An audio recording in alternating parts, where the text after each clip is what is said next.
Vous recherchez un PC portable pour faire du montage vidéo, principalement si peut-être vous êtes monteur vidéo, youtubeur, et vous recherchez un PC portable qui va bien faire le boulot à ce niveau.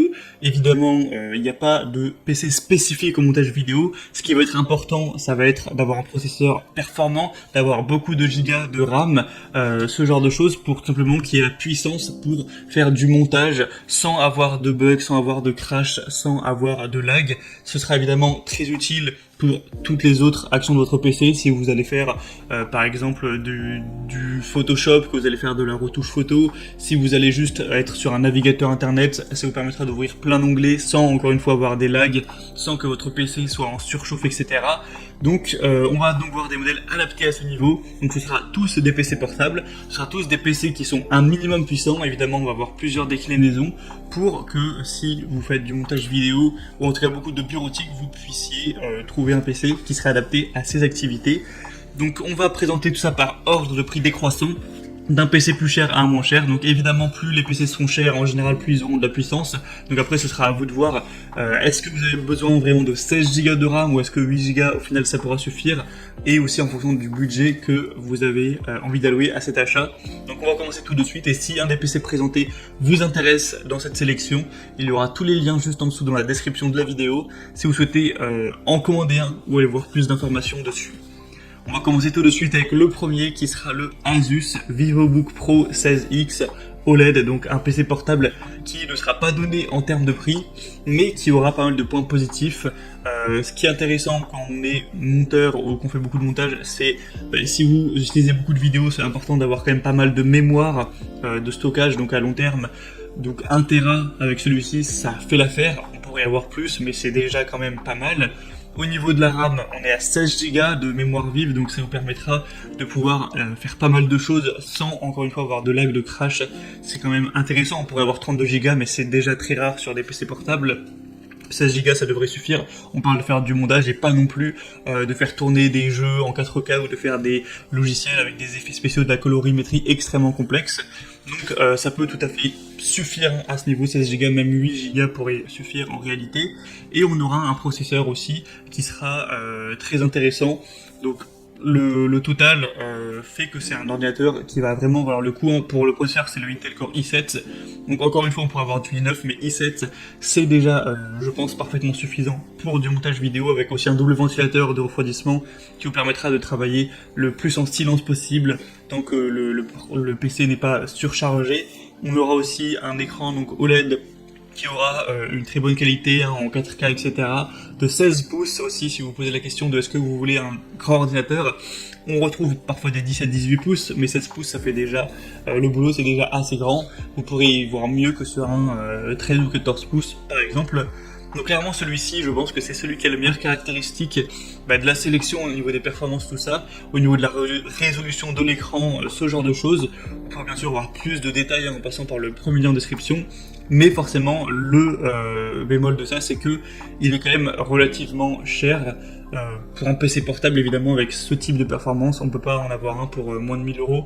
Donc là, le prix de base, il est pas loin des 2000 euros. Moi, à l'heure où j'enregistre, on a une grosse promotion, on peut l'avoir à 1400, donc je sais pas vraiment ce que ça va rendre quand vous regarderez la vidéo, mais si vous voulez voir ça plus clairement directement, vous cliquez sur le premier lien en description et vous pourrez voir le prix actuel.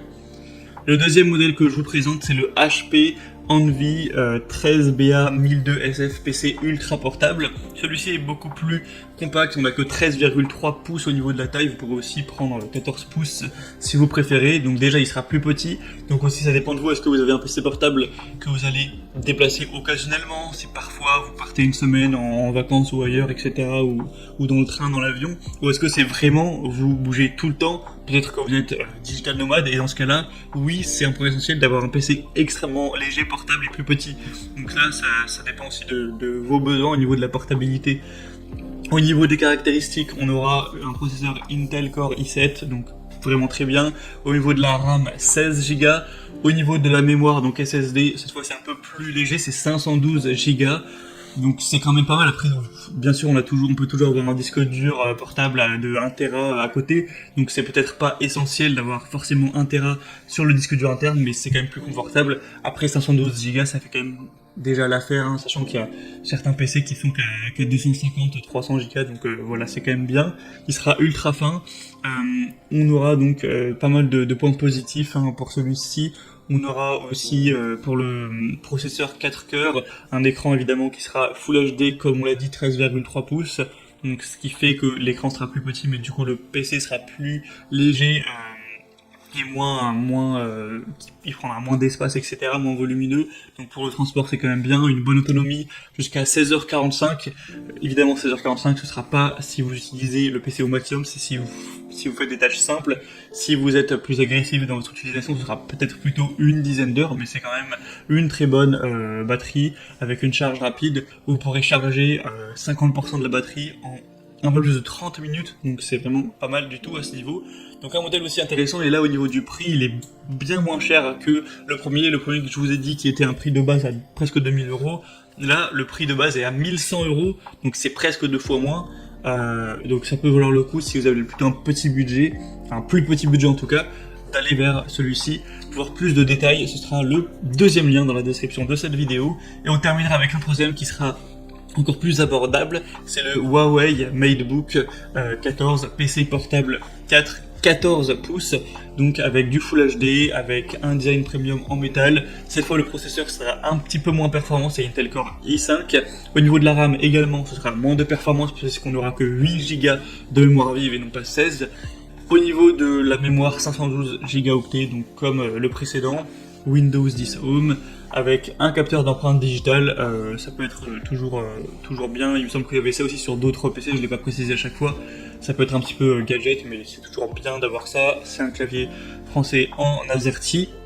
Et donc celui-ci, évidemment, donc il a moins de performance pour le processeur et pour la mémoire vive, mais déjà il est moins cher, c'est pour ça, ça s'explique parfaitement. Sinon il est très bien noté, 4,5 étoiles sur 5 au niveau des évaluations, sachant que les deux précédents étaient dans les mêmes notations, donc j'en ai pas trop parlé car il n'y a pas vraiment de différence. Mais évidemment c'est tous des PC qui sont très bien notés, sinon ils ne seraient pas présents dans cette présentation.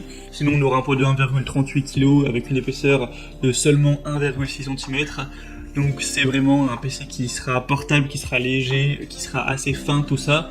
Donc ça fait pas mal de points positifs aussi pour celui-ci. Il est un petit peu moins cher aussi que les autres. Donc moi je pense que si vous avez pas besoin d'énormément de puissance, que vous avez besoin d'un PC portable qui est très compact et que vous aimeriez mettre quand même moins de 1000 € pour le prix, pour le PC, ça peut être donc le meilleur choix. Voilà, c'était donc tout pour ce top 3 comparatif des meilleurs PC portables pour montage vidéo en particulier, ou j'aurais pu dire aussi pour bureautique, car les caractéristiques intéressantes pour le montage vidéo et la bureautique c'est similaire, hein, c'est beaucoup le processeur, c'est beaucoup la mémoire vive et aussi la mémoire tout court qui peut être vraiment importante. En bref, si vous voulez voir plus d'informations sur un de ces modèles, tous les liens sont présents dans la description de la vidéo. Vous aurez juste à cliquer pour voir les prix exactement, pour constater vous-même les évaluations clients, voir plus